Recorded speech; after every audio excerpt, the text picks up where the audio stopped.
ราะว่าตอนที่ทำ IUI ครั้งนั้นก็คือเหมือนกับว่าท้อไปแล้วคิดไปแล้วว่าเฮ้ยในตอนนั้นคือเราลองทำ IUI แล้วก็ยังไม่ติดลองธรรมชาติคนอื่นก็ยังได้ธรรมชาติเราจะไม่ได้หรออะไรแบบนี้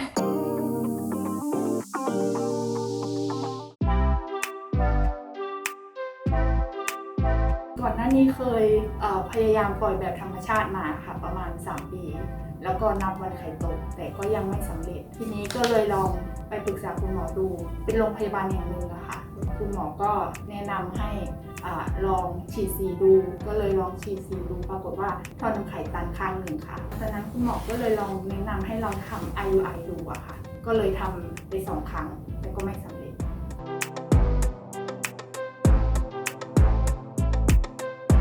หลายปีมากกว่า5 ปีอะค่ะเพราะว่า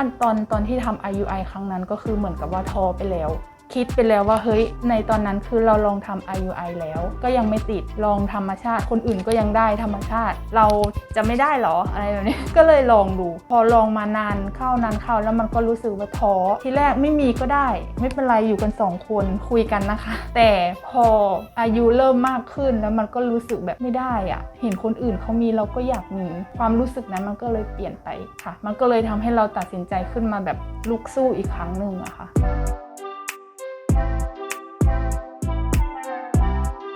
ก็ก่อนหน้านี้ก็คือเราไปโดยที่แบบว่าเราไม่รู้ข้อมูลอะไรเลยแต่พอมาที่นี่ก็คือเหมือนกับมีขั้นตอนมีการตรวจเลือดซักประวัติแล้วก็อธิบายให้ฟังว่าวิธีการทำแบบนี้มันมีข้อดียังไงข้อเสียยังไงแล้วก็กระบวนการทำพิกซี่ว่ามีขั้นตอนการทำอย่างนี้อย่างไรบ้างอะค่ะ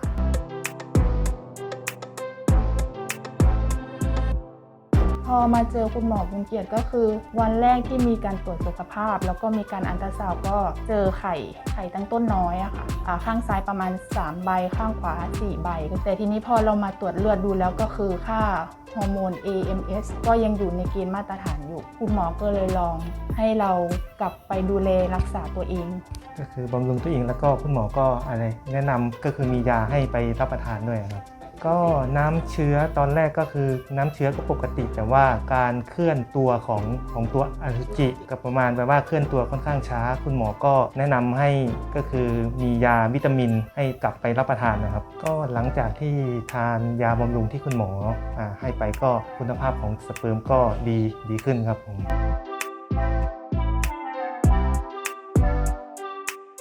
คือขั้นตอนการกระตุ้นนะคะประมาณ14 วันแรกถึงวันที่6เนี่ยคุณหมอให้ยาประมาณ325 IU แล้วทีนี้คุณหมอก็นัดมาอัลตราซาวด์คุณหมอก็บอกว่าไข่ก็คือเหมือนกับโตไม่เท่ากันมีเล็กบ้างใหญ่บ้างคุณหมอก็เลยเพิ่มปริมาณยาวันที่7กับถึงวันที่14เนี่ยค่ะเป็น400 IU อะค่ะก็ได้ไข่ปริมาณในเกณฑ์ที่แบบว่าสามารถเก็บได้เก็บไข่ได้ทั้งหมด15 ใบค่ะก็คือคุณภาพดีก็จะประมาณ12 ใบในระหว่างนั้นก็เจ้าหน้าที่เขาก็โทรแจ้งเป็นระยะพอถึง Day 5ปุ๊บก็มีเจ้าหน้าที่เขาโทรแจ้งว่าเลี้ยงถึง Day 5แต่ว่าน้องโตช้าเสร็จแล้วเขาก็เลยบอกว่าอยากจะลองเลี้ยงไปถึง Day 6พอเลี้ยงไปถึง Day 6ก็เหลือ7 ตัวอ่อนก็สามารถส่งตัวโครโมโซมได้3 ตัวอีก4 ตัวก็ฟีดไว้3 ตัวส่งตรวจโครโมโซมเหลือ1 ตัวแล้วก็เป็นน้องผู้ชายใจคุณพ่ออยากได้ผู้ชายอยู่แล้ว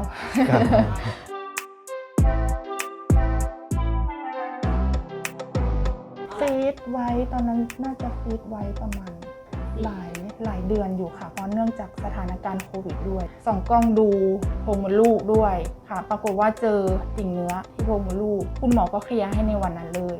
ถ้าตามปกติแล้วคุณหมอเขาก็จะนัด2 เดือนค่อยมาใส่ตัวอ่อนแต่ที่เนื่องจากว่าสถานการณ์โควิดนะคะก็เลยไม่สามารถที่จะแบบว่าเดินทางมาได้ค่ะก็เลยขอเลื่อนออกไปจนมกราค่ะก็เลยตัดสินใจมาใส่ตัวอ่อน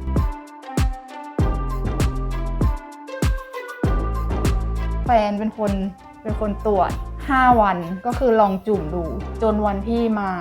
ตรวจเลือดแต่ในใจก็คือแบบรู้สึกคือกลัวว่าถ้าสมมติว่ามาแล้วถ้าเราไม่ตรวจเราจะรู้สึกเฟลอะค่ะรู้สึกเหมือนแบบปวดจะมาร้องไห้ก็น่ากลัว คือณตอนนั้นก็คือ 50% ที่แบบใจเราคือรู้สึกดีขึ้นมาบ้างแต่ก็ยังไม่ 100%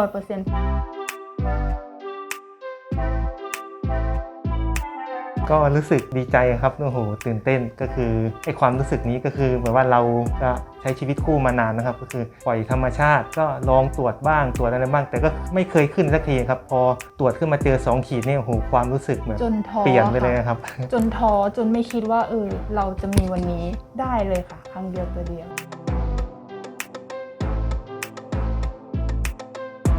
ประทับใจคุณหมอค่ะคุณหมอใจดีค่ะให้คำแนะนำดีมาก มีเวลาให้เราแบบคอยซักถามบวกด้วยกับประสบการณ์ที่แกทำตรงนี้มาด้วย แล้วก็เจ้าหน้าที่ก็ดูแลดีค่ะผู้จาดีสถานที่ก็ประทับใจค่ะสะอาดได้มาตรฐานดีค่ะ คุณหมอนะครับก็ท่านก็ให้คำแนะนำอธิบายถึงขั้นตอนเรามีคำถามแกก็ตอบทุกคำถามให้เรารู้ทุกกระบวนการก็รู้สึกประทับใจมากครับผม